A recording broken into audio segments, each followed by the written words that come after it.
Hi, my name is Christian Berger, President of Berger Consulting Group.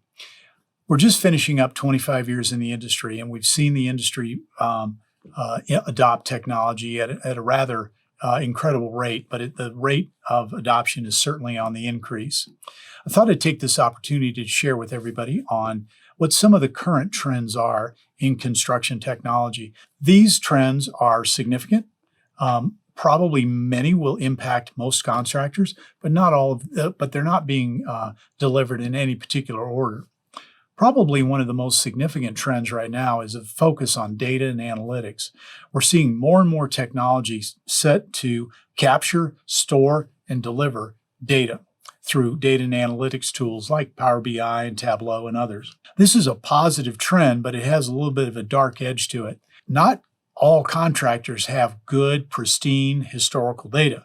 And so when you put these very cool technologies on top of your existing data, the result looks good, but can be misleading.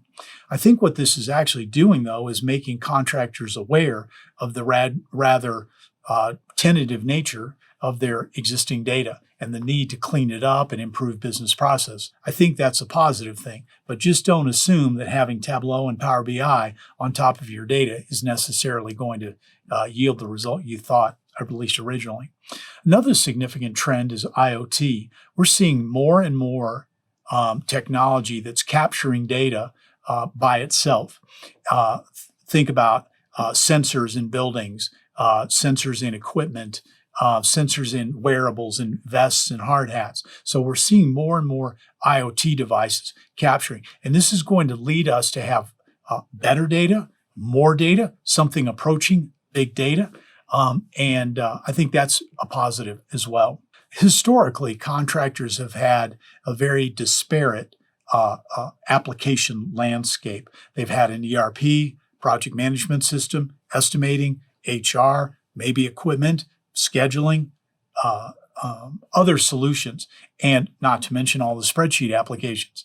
And so their data has been dispersed, and it's very difficult to cultivate good quality data when you have so many little pockets of data around the organization. It also means that you're probably, in most cases, and I see this quite a lot, rekeying your data 2 and 3 times from one system into the next. The integration tools that are now available through Boomi and MuleSoft and Jitterbit and Rivet and other solutions is actually working to bring data from one system to another transparently. So eliminating the double entry and improving the quality of the data at the same time. Certainly, you can't talk about IT trends and directions without talking about BIM. There's been quite the adoption of BIM and VDC technology within the construction industry. No one is really in the building arena operating without some form of modeling. Now, the level of adoption, I would say, is catching up, but for many contractors, they wouldn't even think about building a project without having a model first. Nearly all general contractors and specialty contractors have adopted some level of project management solution, particularly collaborative solution that lets them work on a single platform for the life of the job. The challenge can be, particularly if you're a subcontractor using a owner's platform or a general contractor's platform, is where's your data at the end of the job? Being able to harvest that data and put it in your own environment is kind of key. Not to mention the challenge for a specialty contractor of having your data spread out over multiple platforms on multiple jobs. Then you never really get an enterprise view of the project health of your jobs. Certainly the movement to cloud has been a big impact. We've seen accounting systems, project management systems, scheduling systems, HR, all move to cloud. What that's done is shrink our need for a IT data center in our own organization, and all the hardware and the staff to support it has changed. So that's been a positive, and it's allowed construction firms to focus their IT personnel on more applications and user community, training, integration, and enterprise applications like content management and data and analytics. So the cloud migration has been a a fairly significant move, and I think had a profound effect on IT. We've been engaged in the last probably 2 years in more procure to pay analysis. So we're getting brought in by large specialty contractors that buy anywhere from $50 to $200 million worth of material every year for their projects. And they want to streamline their data flow. So they want to pick it up at requisition, PO, receiving, and the AP processing and streamline that whole data process. So that's a significant trend, I would say.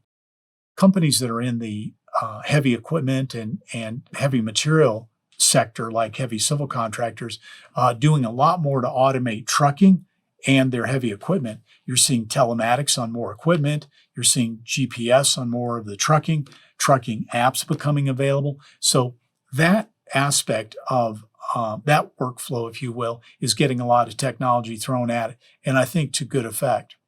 We're seeing dispatching being deployed by people that are in the heavy civil space, trying to best schedule the material movement in trucking. Quite a lot of emphasis on safety as well. We're seeing more safety-related apps now being deployed to record incident, accident, OSHA 300, the safety inspection, safety training. So that's been certainly needed, and as we are a fairly risk-prone industry. So a lot of tech thrown at the safety. The HR one is a very interesting trend as well. We're seeing HR platforms come in from outside the industry, and they have a good understanding and good technology of HR requirements like training, ongoing development, compensation analysis, benefits admin, PTO, and so forth. That's all favorable. Some of them are actually advocating to do payroll in their application, which has not turned out very well. Those solutions have not really come to understand the complexity of construction payroll. And I would say that for now, it seems to me that the best avenue is keeping your payroll inside your ERP, where the labor costing function and certified payroll and such can be processed. However, having an outside HR solution can be beneficial to the organization, and that includes things like self-service and mobile device and such, onboarding. A couple of last trends. One is really in the production and productivity realm. We're seeing more people deploy not just time card entry, but actual production entry as well. Whether you're heavy civil or specialty contractor, the ability to record man hours and units and then get immediate feedback to the foreman on how did you do that day or that week has been something that's been of keen importance to most construction firms, because they know that managing labor is mostly what they do. So giving that feedback to the foreman every day or every week has been a very positive trend, and there are a number of solutions available to do that. The last thing I'll point out is the change in IT governance. I think that for a long time, the industry didn't have governance per se. Today, firms are trying to better align their technology strategy with their business strategy, and they're providing the highest ranking IT person, maybe a CIO or an IT director, a seat at the table. Maybe not at the board level, but certainly at the management level, senior management level, so that the IT decision-making process is part of the business decision-making process, which feels very fundamental. This was a lot in a short period of time. There's much more going on in the industry than that, but these are all very positive things. If marshaled correctly, can have a significant and positive impact on your construction firm.